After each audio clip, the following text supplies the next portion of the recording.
El Imperio Romano fue el tercer periodo de la antigua civilización romana. El primer periodo fue la monarquía y el segundo la república. Repasemos muy brevemente el origen de Roma. Según la tradición romana, el origen de Roma se remonta a los hermanos gemelos Rómulo y Remo, que de bebés fueron amamantados por la loba Capitolina.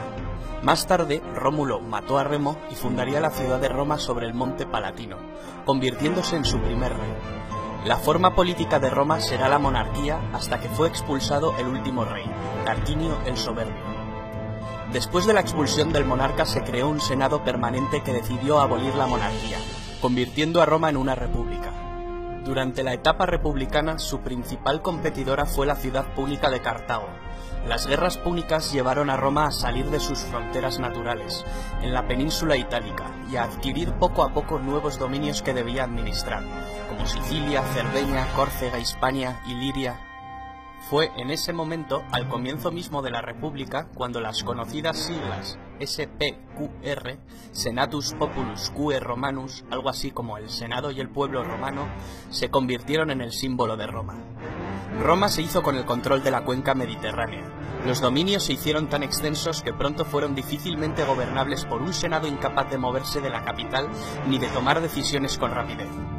Así fue como surgieron personajes ambiciosos como el general Julio César, quien no solo amplió los dominios de Roma conquistando la Galia, sino que desafió la autoridad del Senado romano y reveló la importancia que tenía poseer la autoridad sobre las tropas para obtener rédito político.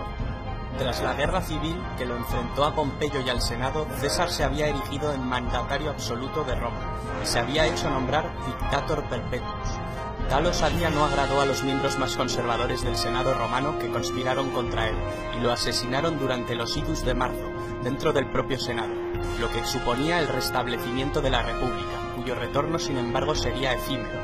El precedente no pasó desapercibido para el joven hijo adoptivo de César, Octavio, quien se convirtió años más tarde en el primer emperador de Roma, tras derrotar en el campo de batalla primero a los asesinos de César y más tarde a su antiguo aliado, Marco Antonio, unido a la reina Cleopatra de Egipto, en una ambiciosa alianza para conquistar Roma.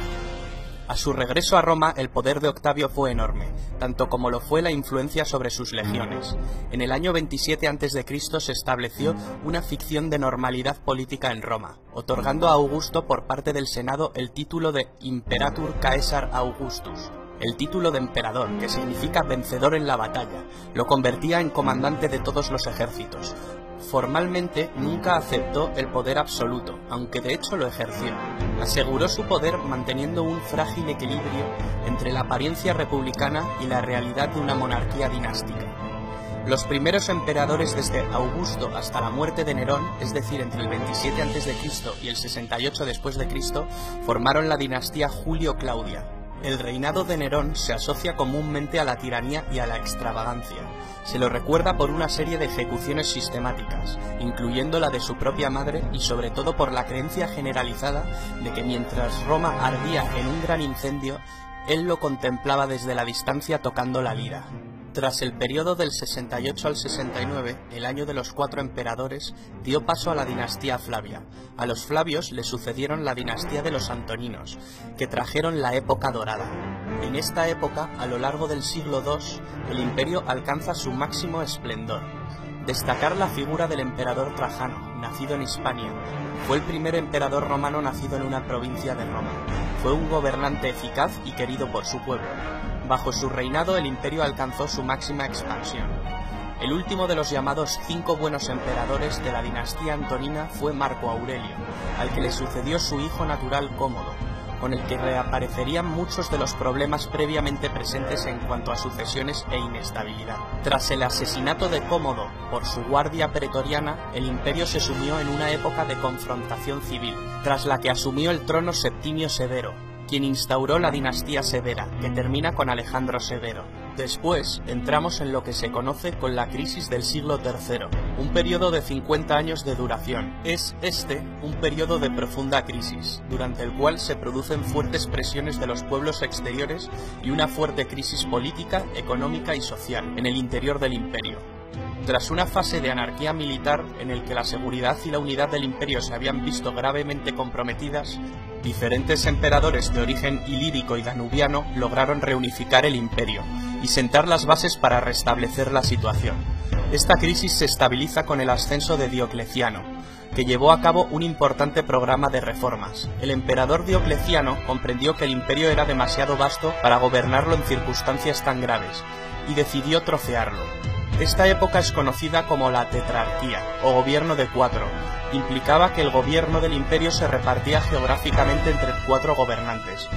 Este sistema fue útil mientras estuvo al mando, pero colapsó en el momento en que éste abdicó. La gran persecución de Diocleciano fue la última y quizá la más sangrienta persecución de cristianos en el Imperio Romano. El sistema de la tetrarquía desembocó en una lucha entre gobernantes en la que solo podía quedar un emperador. Este fue Constantino el Grande, legalizador de la religión cristiana por medio del Edicto de Milán en el año 313. Convocó el primer concilio ecuménico universal en Nicea en el año 325. En este concilio se unifican los dogmas y se sientan las bases del credo oficial. Se considera que esto fue esencial para la expansión de esta religión. Constantino fue el primer emperador cristiano.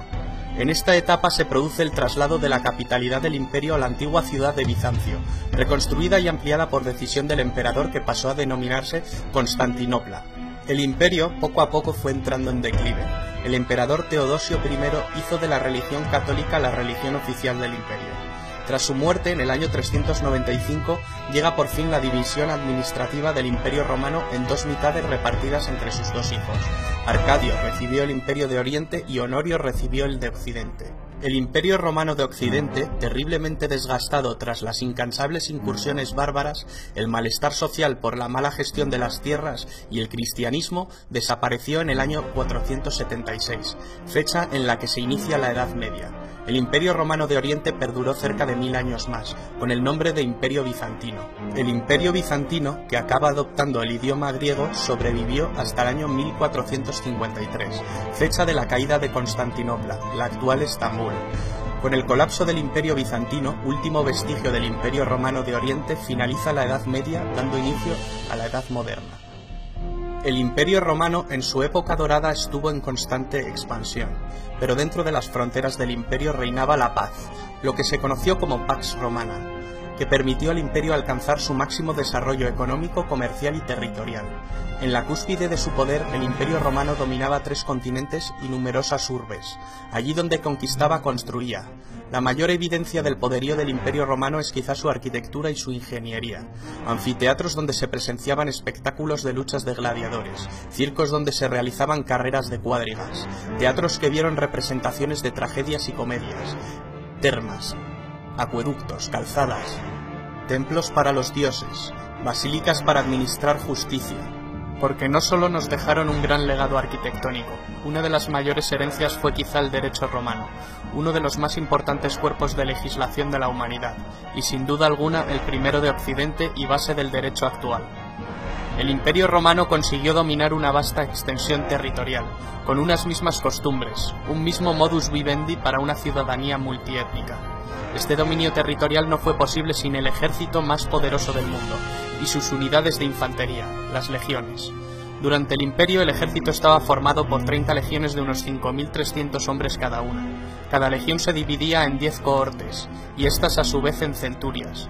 La centuria era la unidad básica de infantería, formando la espina dorsal de las legiones. Cada centuria constaba de 80 hombres y era comandada por un centurión. Para entrar en la milicia, una condición indispensable era ser ciudadano romano. Los esclavos lo tenían completamente prohibido. La sociedad se dividía en varios estamentos. Los ciudadanos romanos se dividían en patricios y plebeyos. Se denominaba patricios a las familias más antiguas de Roma, quienes formaban una aristocracia. Poseían privilegios. Al principio estas familias componían el grueso del Senado. Poco a poco, la descendencia de estas grandes familias fue desapareciendo. Con el paso del tiempo, el término patricio dejó de tener el significado que se le había dado hasta entonces, para significar aristócrata o poderoso, pero sin distinción de sangre. Los plebeyos solían ser campesinos, artesanos, comerciantes, y también constituían el grueso del ejército. Luego estaban los esclavos. Los esclavos no tenían derechos de ningún tipo. Normalmente eran prisioneros de guerra. El número de esclavos en Roma llegó a ser enorme con la expansión del imperio. Se les obligaba a hacer los trabajos más duros. Se puede decir que su destino dependía de la benevolencia o crueldad de su amo.